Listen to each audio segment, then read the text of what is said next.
When the Fire Almost Won, April 5th, 2003. It was just another day in Iraq, or so it seemed. Private J.R. Martinez sat in the front seat of a Humvee, riding with his unit through the desert. The sun was high, the air thick with dust, and despite the tension that always lingered in war, everything felt quiet, almost routine. Then came the explosion. Without warning, the vehicle struck a landmine. A deafening roar followed, and in an instant, flames consumed the Humvee. Trapped inside, JR was engulfed in fire. He felt the heat take over his skin, the pain rushing through his body like lightning. He tried to move, but the flames pinned him down. Every second felt endless. He remembers the smell of burning metal. He remembers the silence that followed the chaos. He remembers thinking he wouldn't make it out alive, but someone pulled him out. His fellow soldiers, ignoring the risk, reached into the wreckage and dragged him to safety. His face was burned, his arms, his back, over 30% of his body destroyed in seconds. But his heart was still beating. He was airlifted to a medical base, drifting in and out of consciousness, unaware that his life had just been rewritten. The boy who had joined the army looking for direction was now a man burned beyond recognition. In the days that followed, as doctors fought to save his life, JR would come to understand a brutal truth. The fire hadn't just changed him, it had taken everything he thought he was. But what it didn't take was his will to fight. The origins of a warrior. Before the fire, before the fame, before the pain, there was simply a boy. J.R. Martinez was born in Louisiana, the son of a Salvadoran single mother who raised him on her own with unwavering strength and love. Life was never easy. They moved often, chasing jobs, chasing stability, always with just enough to survive, but never quite enough to feel secure. From a young age, JR understood what it meant to struggle, to feel different, to carry weight that most kids never have to carry. Without a father figure and surrounded by uncertainty, he learned early on to rely on himself. But his mother, his greatest example, never let him give in to bitterness. She taught him that pain could be fuel, that scars, emotional or physical, didn't define him unless he let them. As he grew older, he looked for purpose.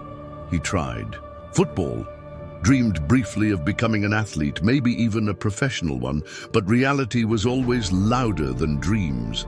By 18, he felt lost. He wanted to do something meaningful, something structured, something that could finally give his life a clear direction. That's when the idea of the military took hold. Discipline, brotherhood, sacrifice. It all called to him. It wasn't about war. It was about belonging. So in 2002, he enlisted in the U.S. Army. And for the first time in his life, he felt like he was exactly where he was meant to be. The uniform gave him more than a job. It gave him identity, confidence, pride. He embraced the training, the hardship, the code of honor.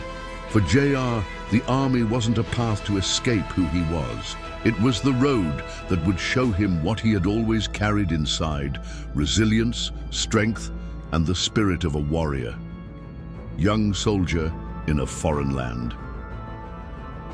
The transition from civilian to soldier was more than just a change of clothes. For J.R. Martinez, it was a transformation of identity.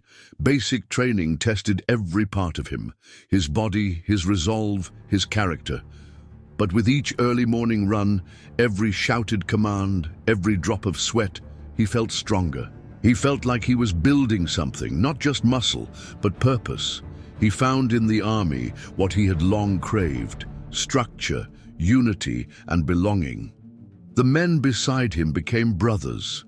They came from different backgrounds, different cities, even different beliefs.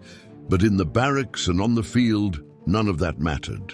What mattered was the mission, the discipline, the pride of wearing the uniform and knowing it meant something bigger than yourself. In early 2003, just a few months after completing training, JR received orders for deployment. Iraq, a foreign land he'd only seen on the news. It was fast, it was real, and there wasn't time to be afraid. He packed his things, said goodbye to his mother, and boarded the plane with the adrenaline of a man who believed he was ready for whatever came next. Once in Iraq, reality hit harder than any training exercise. The heat was relentless, the terrain unforgiving, the silence between missions heavy. But JR adapted. He learned to read the streets, to watch every movement, to trust his instincts. He wasn't just a soldier anymore. He was a protector, a guardian, a piece of the larger machine keeping others alive. Each patrol was a test. Every moment in that Humvee carried risk. But he carried it with calm confidence, not recklessness, not bravado, just commitment. He believed he was prepared, but war doesn't care how prepared you feel. And just 3 weeks into that first deployment, in a flash of flame and fury, everything he thought he knew about control, strength, and survival would be torn away. The day everything changed. It was supposed to be a short ride, April 5th, 2003. The mission was simple: escort a convoy through a known sector in Karbala, Iraq. The sun was already high, the desert heat pressing through their gear, and JR Martinez sat in the driver's seat of a Humvee, focused but calm. Just a few more weeks, and he'd be on his way home. That thought made the day feel lighter, like maybe the worst had already passed. But war doesn't follow hope. It follows chance.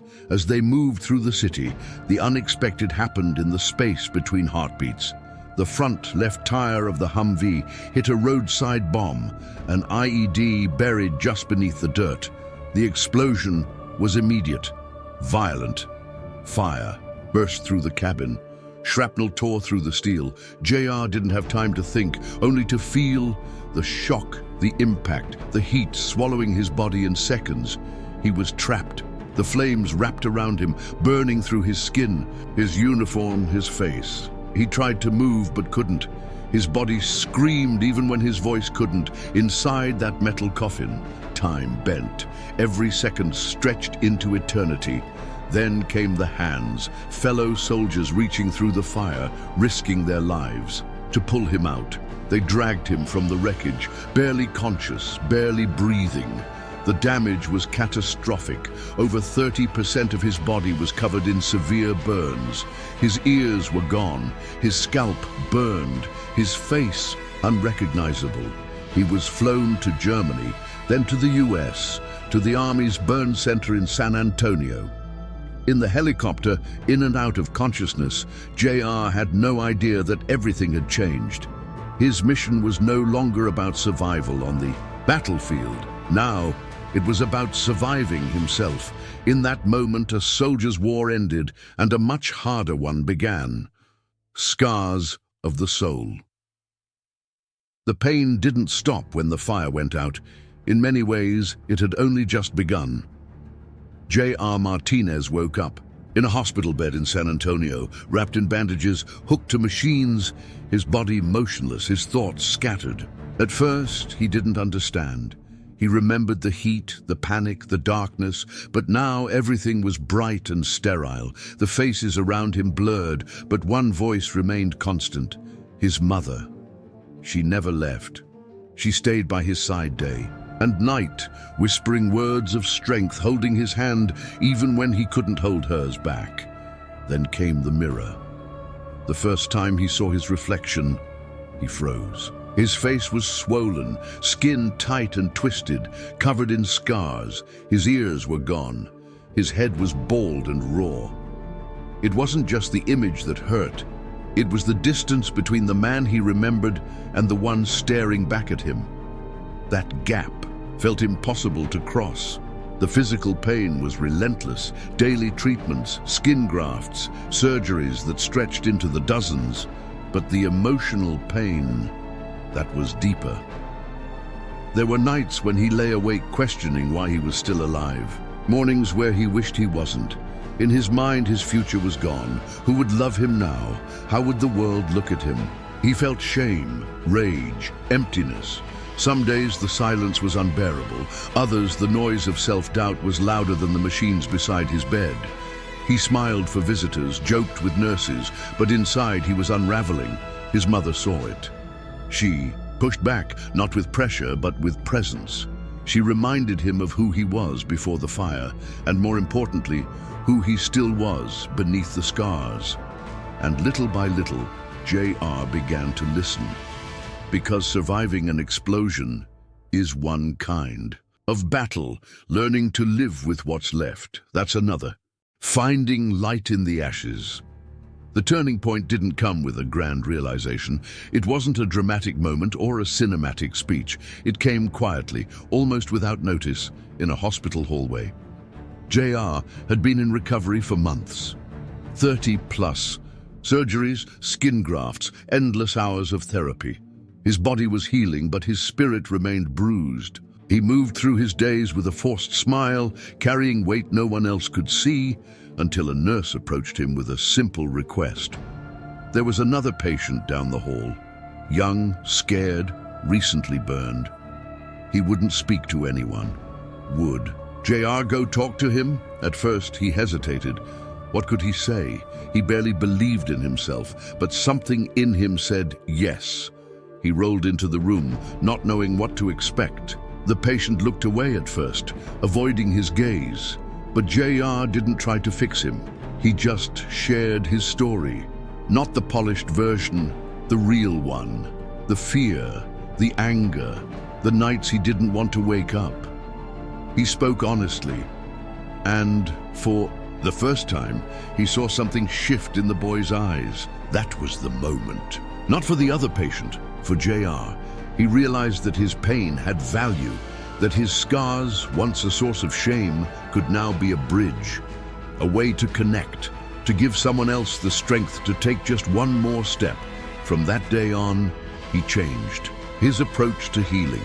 He still went to therapy, still faced the mirror each morning, but now he looked outward too. He visited other patients, spoke at small events, shared his experience wherever he was invited, and with each conversation, each handshake, each tear-filled thank you, something inside him came back to life. JR Martinez wasn't just surviving anymore. He was starting to live, with purpose, with fire, and for the first time since that terrible day, with hope. From hospital to spotlight. The world wasn't waiting for JR Martinez, but somehow he stepped into it anyway. What began as small visits to burn units and local events slowly turned into speaking engagements. People listened, not because he was a polished speaker, but because he was real, raw. His scars were visible, but his voice was clear, steady, and full of truth. He didn't tell people to be strong. He showed them what strength looked like. Then, in 2008, came a call that changed everything. A casting director from the iconic soap opera All My Children had heard his story. They were writing a role, a veteran wounded in combat, and they didn't want an actor pretending to understand. They wanted the real thing. They wanted JR act. First he hesitated. Acting wasn't his dream. He wasn't trained. He wasn't sure how the world would respond to a man with a face the world wasn't used to seeing on television. But something inside him said, go. He accepted the role, and the screen lit up. Audiences didn't just see the scars, they saw the soul. His character, Brott Monroe, was a reflection of his own journey, pain, growth, redemption. Viewers connected, ratings climbed. Suddenly, JR wasn't just a survivor. He was a performer, a storyteller, a symbol. But his biggest stage was still to come. In 2011, he joined Dancing with the Stars. Week after week, he danced, not perfectly, but powerfully. Every spin, every step, every smile defied what people thought was possible. And when the finale aired, America voted. He won. It wasn't about dance. It was about courage, transformation, proof that life after trauma wasn't just possible, it could be beautiful. J.R. Martinez had gone from a hospital bed to Hollywood lights. But what made him shine was never the fame. It was the fire he carried inside. A hero who shines from within. Fame faded as it always does. The cameras moved on, the headlines changed, but J.R. Martinez stayed. Not in Hollywood, but in the lives of the people who needed him most. After Dancing with the Stars, J.R. could have taken the easy path. He could have lived off the applause, stayed on screen, become a celebrity brand. But that wasn't why he stood up in the first place. He knew his story wasn't about entertainment, it was about impact. He chose to travel the country, sometimes the world, speaking in schools, hospitals, military bases, corporations, not as a star, but as a survivor. As a man who knew pain, who walked through fire and came out with something worth sharing. His voice reached burn victims, veterans, children who felt like they didn't belong. And with every word, he reminded them, "You are more than what happened to you." He wrote a memoir full of heart, and it became a guide for those navigating trauma. He raised awareness for wounded warriors, for mental health, for acceptance. He didn't hide his scars. He highlighted them, not for pity, but for power. Everywhere he went, he brought honesty, vulnerability, and a fire that couldn't be put out. People didn't see a man who was burned. They saw a man who had risen, a man who smiled with his whole face, a man who had turned tragedy into testimony. Today, J.R. continues to inspire not because of a title or a trophy, but because he walks with purpose. His story is no longer just about war or survival. It's about what comes after, about who you become when everything you once knew is stripped away, and somehow he became brighter than ever. Because true light doesn't come from the outside. It starts within, the light the fire couldn't burn. Years have passed since the explosion that nearly ended his life. But when you look at J.R. Martinez today, you don't see a victim. You see light. You see him walking alongside his daughter, hand in hand, smiling like he did before the war, maybe even more genuinely now. You see him holding a microphone, not to perform, but to reach people's hearts. You see a man who once questioned whether he'd ever be seen again, now standing where the world can't look away. He doesn't wear his scars as armor. He wears them as proof that pain is survivable, that trauma doesn't define you, and that identity can be rebuilt from ashes. He laughs louder than ever, dances like a man who knows life is fragile, speaks like someone who has earned every breath, and in the quiet moments when no one's watching, he's still fighting, not to be seen, but to keep shining for those who still feel stuck in the dark. J.R. Martinez doesn't call himself a hero, but he is one, not because of what he endured, but because of what he chose to become after it. He once said, "The fire burned my skin, but it lit something in my soul." And that light, brighter than the pain, stronger than the fear, never went out. If J.R.'s story moved you, take a moment to share your thoughts in the comments. Someone out there might need to hear what you have to say. Your voice matters. Don't forget to like the video if it inspired you and subscribe to our channel for more powerful stories of real heroes who show us that even in the darkest moments, we all carry a light that refuses to go out.